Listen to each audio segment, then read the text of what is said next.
সঞ্চয় সপ্তাহ ২০২৬। সবার আগে বাংলাদেশ, সঞ্চয় গর্ব, সমৃদ্ধ দেশ।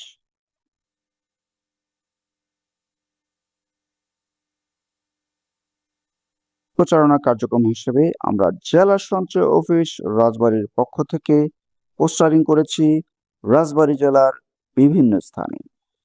জাতীয় সঞ্চয় অধিদপ্তরের পক্ষ থেকে রাজবাড়ী জেলার জেলা প্রশাসক মহোদয়ের হাতে আমরা পৌঁছে দিয়েছি ব্যাগ এবং জাতীয় সঞ্চয় অধিদপ্তরের লোগো ও সঞ্চয় সপ্তাহের স্লোগান সম্বলিত মগ আর ফোল্ডার।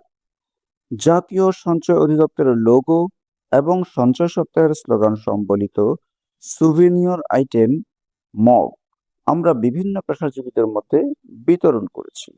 আমরা আয়োজন করেছি গণশুনানি। আপনাদের সুবিধার জন্য আমরা আজকে ব্যাংকের প্রতিনিধি আনছি, যেহেতু আমাদের সাথে ব্যাংক একটা লেয়াজও আছে, কিছু হলে আমরা ব্যাংকের দোহাই দিই, সেজন্য ব্যাংকেরকেও আমরা আনছি। যদি আপনাদের কোনো প্রশ্ন থাকে সরাসরি বলবেন। রিপন ভাই আসেন। মূলত আমাদের সঞ্চয়পত্রের কোনো ট্রেনিং বা ট্রেনার নাই। আমরা সহযোগিতা নিয়ে থাকি হচ্ছে জেলা সঞ্চয় অধিদপ্তর কিংবা অফিস থেকে, রফিক ভাইয়ের কাছ থেকেই মূলত। এরপরেও দুজন সমন্বিতভাবে কাজ করি, চেষ্টা করি ওনার কোনো রিকোয়েস্ট বা ওনার গ্রাহকদের সঠিক সার্ভিসটাই দিতে। এরপরেও যদি কোনো প্রশ্ন, কোনো রিকোয়েস্ট থাকে, কোনো কিছু থাকে বলতে পারেন, আমি আমার পক্ষ থেকে উত্তর দেওয়ার চেষ্টা করব। কারো প্রশ্ন আছে? আমি একজন সেনাবাহিনীর রিটায়ার্ড পারসন, নন কমিশনাল অফিসার র্যাঙ্কে রিটায়ার্ড করছি 2003 সালে। তাই সবচেয়ে বড় ব্যাপারে আমি দেখছি এখানে অন্যান্য যারা স্যার ছিলেন তাদের বিহেভটা এত সুন্দর, কিন্তু ব্যাংক স্টাফ যারা থাকে না, ব্যাংক স্টাফ ওখানে যারাই আছেন তাদের এত লেজি আর এতই তাদের অনীহা। আমি বলছি হট তাদের কেন এত অনীহা? স্যার ধন্যবাদ স্যার। ধন্যবাদ। আসসালামু আলাইকুম, আমি মোহাম্মদ হাফিজুর রহমান। আমি আছি জীবন বীমা কর্পোরেশনের ম্যানেজার ইনচার্জ। সঞ্চয় সপ্তাহ যেহেতু চলতেছে, গণশুনানি, আমরা আসলে সঞ্চয় যদি না করি, আসলে সঞ্চয়ের প্রবৃত্তি যদি আমাদের মধ্যে না থাকে, তাহলে কিন্তু আমাদের ভবিষ্যৎ সামনে খুবই একটা অন্ধকার। অনেকেই মনে করে যে অনেকেই বলে যে আরে আমি না থাকলে টাকা খাবে কে। বিষয়টা এটা না।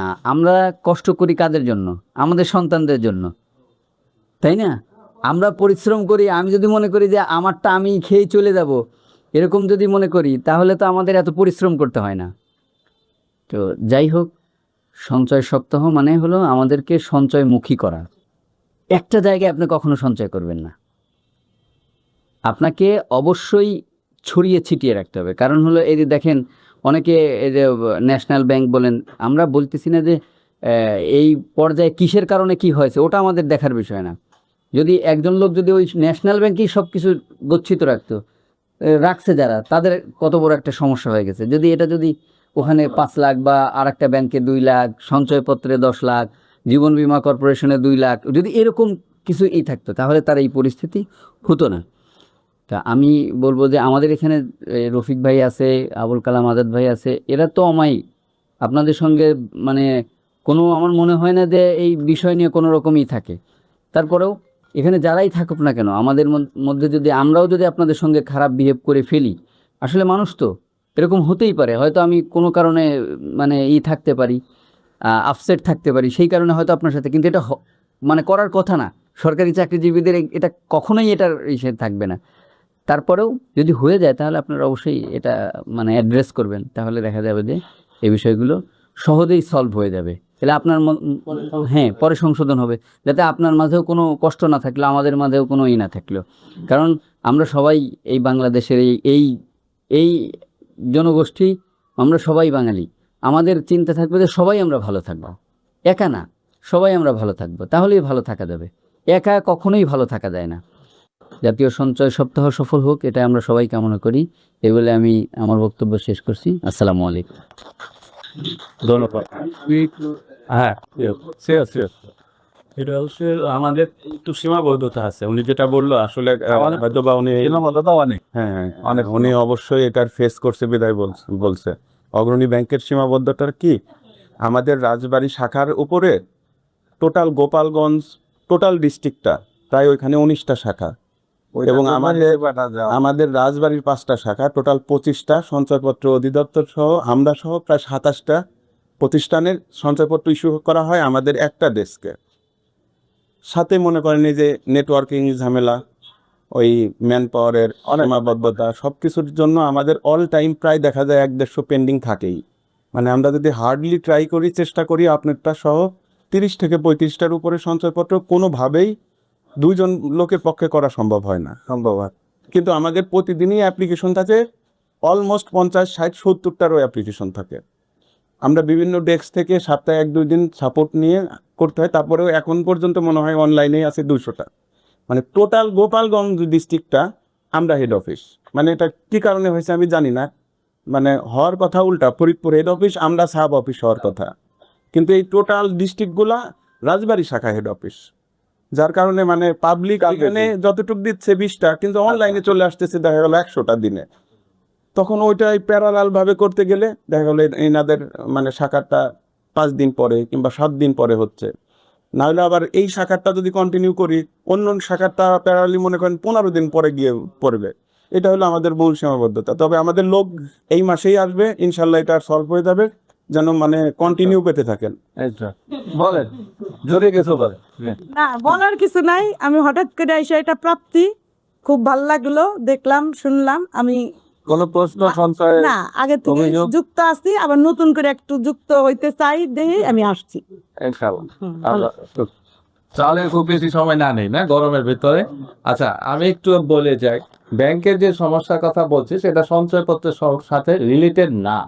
আমি টাকা উঠাইতে গেছি, সেইখানে যে আমার কষ্টটা বেশি হচ্ছে, অনেক সিরিয়াল হচ্ছে, কাউন্টার একটা, এটার মূল সীমাবদ্ধতা ভাই লোকবল নাই। আজকে সঞ্চয় অফিসে 2 জন মানুষ আমরা, আমি এবং আমার স্টাফ। বিশ্বাস করেন ও কিন্তু অফিস সহকারী না, ওর এর উপরে পদে চাকরি করে, তাহলে ওর কাজ পিওনের কাজ না। আমি অফিসার, কিন্তু আপনি ব্যাংকের প্রতিনিধির জন্য আছে, আমরা 2 জনে বোধহয় ব্যাংকে আপনাদের যা বিরক্ত করি। আর হচ্ছে যাওয়ার কথা কার? পিওনের। যাওয়ার কথা কার? পিওনের। তাহলে এই যে লোকবলের অভাব প্রত্যেকটা জায়গায় লোকবলের অভাব। দেখা যায় আপনারাও তো কারি বসেন, শেষ 2 বছর মানুষ বেসরকারি ব্যাংক থেকে সরে আসতেছে। আসার ফলে কোথায় যাচ্ছে? অগ্রণী ব্যাংকে, সোনালী ব্যাংকে, রূপালী ব্যাংকে, সরকারি ব্যাংকগুলোতে, যেখানে আমি 2 বেলার খাবার পর্যন্ত একসাথে খাইতে পারতাম, এখন আমার 6 বেলার খাবার আপনি দিচ্ছেন, আমি খেতে পারবো না। সেই কারণেই আমাদের সার্ভিসটায় যায় দুর্বলতা হয়ে যাচ্ছে, আমরা প্রপার ভাবে দিতে পারছি না। আর ভাঙতি টাকা এখন আর সুযোগ নাই, আপনার অ্যাকাউন্টেই থাকতেছে, যেটা আগে ছিল, তাও 6 বছর হয়ে গেছে। তখন ক্যাশে ইনচার্জের যে ছিল মানিকগঞ্জে, আমি বললেও ঢুকতাম, এখনো ভাই ঢুকতে পারি, বাইরে বললে অনুমতি যাচ্ছে, আপেক্ষা আমরা ঢুকি। সেখানে দেখা যায় দিন শেষে যে ক্যাশে কাজ করে তার 5 টাকা 10 টাকা মনে হয় প্রতিদিনই শর্ট পড়ে। আমি কন্টিনিউ দেখছি, এই ওদের 5 টাকা বেশি দিতেছে, ওদের 2 টাকা কম দিতেছে, এই ব্যালেন্স করতে যায় দিন শেষে তার পকেট থেকে 50-60 টাকা নাই। তো এই অভিযোগটা এখন আর থাকবে না, কারণ আপনার অ্যাকাউন্টে টাকা যাচ্ছে, 6 বছর যাবত চলে যাচ্ছে। আর অগ্রণী ব্যাংকে যে বললাম 2 বছরে আপনারা সবাই যাচ্ছেন সঞ্চয়পত্র কিনবো, সঞ্চয় বিষয়ে তো অনেক কাজ করে, আমার কাজটা দ্রুত হবে, আমি অগ্রণী ব্যাংকে অ্যাকাউন্ট করি। এই করতে করতে অলমোস্ট 90% লোক আমরা অগ্রণী ব্যাংকে অ্যাকাউন্ট করছি, তাহলে ওই বেচারের কি অবস্থাটা হয়। সেই কারণে আপনাদের তবে লোকবল আসবে ইনশাল্লাহ, আশা করি সামনে, যেহেতু এই গভর্নমেন্ট নিয়োগ দিচ্ছে, নির্বাচনী ইস্তেহারও আছে, কোথাও অফ থাকবে না, সার্ভিস সেবা দিতে হবে, তো সেভাবে ইনশাল্লাহ ভবিষ্যতে আপনারা পাবেন। তো এই বলে আমি আমার বক্তব্য শেষ করবো। আজ মোবাইল নাম্বার আপনাদের কাছে আসতেছে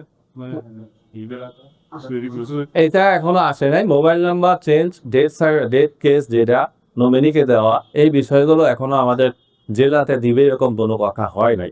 মোবাইল নাম্বারটা একদমই নতুন সংযোগ মোবাইল নাম্বারটা ইস্যু থেকে বেশি সময় মানে বন্ধা দিয়া লাগতেছে মোবাইল নাম্বার পেয়ে অনেক সমস্যা। 10টা আবেদন করলে এর মধ্যে 8টা আবেদনই মোবাইল নাম্বারের সমস্যা।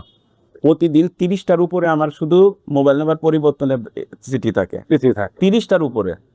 এখন ওই যে ভাই আপনার তো পুরো গোপালগঞ্জ আপনি নিয়ে বসে আছেন, ওগুলো ছেড়ে দেন। পুরা গোপালগঞ্জ, পুরা রাজবাড়ী। আপনি গোপালগঞ্জ পুরোটাই নিবেন, কোনোটাই ছাড়বেন না, তাহলে তো আমাদের ছাপে থাকবে। আমার তো স্যার চাচ্ছি এখানে কিন্তু আমার স্যার আছে প্রশান্ত স্যার, উনি কিন্তু আমার টিচার, হ্যাঁ টিচার, কিন্তু উনি আমার ওইখানে সেল করে না, হ্যাঁ। মানে Purchase করে না। করে না। হ্যাঁ, আপনার কাছে আসে। হ্যাঁ, ভালোবাসা। ভালোবাসা আসলে ভালো। তো আমি ভালোবাসা ছাত্র হইতে পারিনি। আপনাদের দুজনকে রিকোয়েস্ট করব, রাজবাড়ী জবরণী ব্যাংকের চেকে আপনারা সেল করেন, এগুলো আপনারা আমাদেরকে দিয়ে দেন। এটা আমার একটা রিকোয়েস্ট থাকলো এককভাবে। এগুলো আমরা প্রয়োজনে মোবাইল নাম্বার চেঞ্জ করে আমরা এদের কাছে সেল করি। রাজবাড়ির সেল করে আপনারা আমাদের কাছে দেন, এটা আমার ব্যক্তিগত অনুরোধ। এটা তো ধন্যবাদ সবাই। সব দিলে পারে তো আমাদের সম্পর্ক নষ্ট হয়ে যায়। না, কিছু কিছু দিন গোপালগঞ্জ তো রাখতেইছেন, আমি গোপালগঞ্জ তো রাখতেছি। গোপালগঞ্জটাই আপনি নেন, হ্যাঁ, চাপ তো কমাই দিলাম। গোপালগঞ্জ আপনি নেন।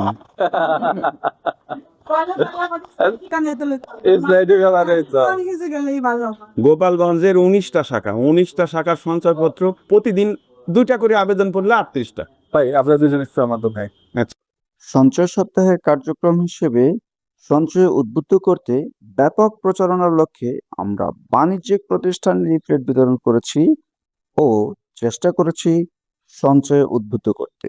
সবশেষে রাজবাড়ী জেলার বিশেষ ব্যক্তিবর্গের উপস্থিতিতে সঞ্চয় সপ্তাহ 2026 এর সমাপনী অনুষ্ঠান সম্পন্ন করা হলো। ব্যক্তিগত জীবিত 50 টাকা পারে কমপক্ষে 1 কোটি টাকা করলে আমরা উপকার হয়ে আমরা এখন বাংলাদেশের যে প্রেক্ষাপট, যে ব্যাংকিং এর যে খাতের অবস্থা, মানুষের যে হারটাও আসছে, সে থেকে আমরা একটু বাঁচিয়ে লিখতে বানাতে বানানোর জন্য আমরা দৌড়াবে পরিবেশে আর কোনো আলোচনা না থাকার আপনারা যারা কনসেপ্টে আসছে সবাইকে ধন্যবাদ জানিয়ে সঞ্চয় সপ্তাহ হবে কি সঞ্চয় সপ্তাহ সব কি